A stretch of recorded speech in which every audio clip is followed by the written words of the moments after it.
Hi, it's Phil from Parklings. I hope you're all well today, having a great day. But as you'll see for me, it is very snowy. We've got lots of white in the background there. It's pretty cold, but slowly but surely the temperature's going back up again. We had as low as minus 18 Celsius, but now I think we're actually in +3, which is great. I don't know what Fahrenheit is, but I will mark it on the screen. But basically the weather is improving. It means now that I'm thinking of not just germination of seeds, but also cutting plants back.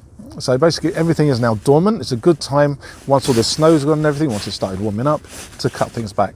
And you'll see quite how important it is to do so by the video I've got here of my mum's garden from last summer as to how much she does. Now she really does cut a lot of her plants back really, well, what seems harshly, sometimes seems overly done, as if you're going to kill the plant, but it's not the case. And I'm going to show you this now, and hopefully you'll enjoy this little video, and then we'll go over to my garden and I'll show you some of the plants that I am going to cut back, and also one that I am never ever going to do so. So let's go and have a little look at Mum's garden. Now she has this plant here. She actually cut all of it out. It went down, just a little stump, and now this bit here has grown in its place. It's thick. See that, it's nice and strong, but there you go, there's an example of the flower. It's a passion flower, beautiful, but most people don't expect a plant that's gone to come back so much. It's actually gone all the way over there, all the way around, up here, up here, up here, over there, more over there. That is absolutely ridiculous. I have never done such a thing, but my mum manages to do all of this with the greatest of ease. Look at that, isn't that lovely? Beautiful flowers.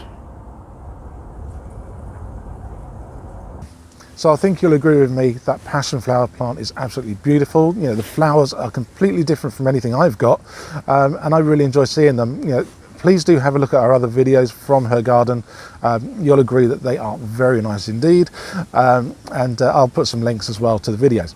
But as I said, I will now go to my garden and I'll show you something that I do cut back and something that I will never, and you should never, cut back either. So let's have a look. Here's our bamboo. As you can see, there's quite a lot of it, but it does get a bit messy. I'm going to have to cut it back so it's not all over the place. You can see how far forward some of that's going. But this here, I can come out, and if I come along here, there we go. This one is now completely gone, and as you see, very thick. That'll come out and become a support stick for my plants.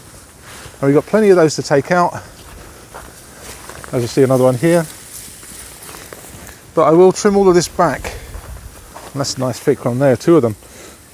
And as you can see, they are really getting big. But what it means I can do here, once I get all of this cut back, probably to about this far in, so it's quite a bit in, to give you an idea. That's going to be my line there. So lots out. That'll tidy it up, means I can get rid of all of those climbing weeds that come through, and it will all start growing, and we'll get some appearing just like down here, like that there. This is not one of them though, this is part of my Rose of Sharon, because it spreads like mad. As you can see, that's this here, also currently dormant, also big, needs cutting back. It's also got tons of seeds still. So if I wanted to, I could still actually save those. There are, however, certain plants that we don't cut back, and under all of these leaves is our rhubarb. Now when it comes to late summer or early fall, we leave about 1/3 of our last picking on the plant and leave them to die back on their own, and then the goodness will go back to the heart of the rhubarb. So never cut it back all the way, just leave it there, let it do its thing, and it'll thank you for it every time. So that's one plant you don't cut back, but the others you definitely do.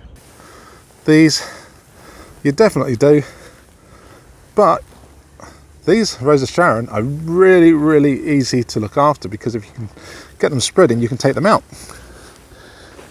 As you see, it is very white. Very white, not Barry white. So let's a lot of walking. Let's see if we can speed this up a bit. So this is one I removed that was spreading out. I thought I'd give it a shot. We did get some shoots coming off of it, a couple of leaves. So hopefully this year, hopefully it survived all of the cicadas we had, because it took a few leaves off, a few branches. So we'll see, hopefully it'll do alright. Won't be too long, hopefully a month or so, and then we'll get some shoots coming on it. So all the things there that are actually really strong, I will be cutting them back quite a way. So this Rose of Sharon, I'll cut it down here to this 6-foot fence line, and I'll also cut some of the branches off. You can see I actually did start some anyway there, because it's coming way too far forwards onto our rhubarb. So I'll cut all of that back as well. And you see that make a major difference, but that will actually grow back in the space of about 2 months, if that. And all of this needs tidying up because never really got it done. And I know for sure all the way down here, all the way around there, is going to have new shoots coming through which look like asparagus in a very short period of time. But there you go, that's 2 things in my garden that I always cut back, and one thing that I never, and you never should cut back either, that's the rhubarb. Now when it comes to the last cutting of the season, just take 1/2 to 2/3 off, leave the 1/3 to 1/2 on it, and though it does seem a waste to leave all that gorgeous rhubarb there, it's not, because all the energy from that when it dies back goes into the heart again, and that means there's going to be even more vigorous growth the following year. And it does work, because the last few years since I've had that, it's been growing bigger and bigger and nice, stronger, lovely stems, and they're very tasty. In fact, we freeze dried some of them. We freeze dried some of them as well, and they were really nice like that. All the flavour it brings out. So if you've got a freeze dryer, go for it. But anyway, on that there, please do go for that. It is really worthwhile. Yeah, those Rose of Sharons, I cut them back actually twice last year.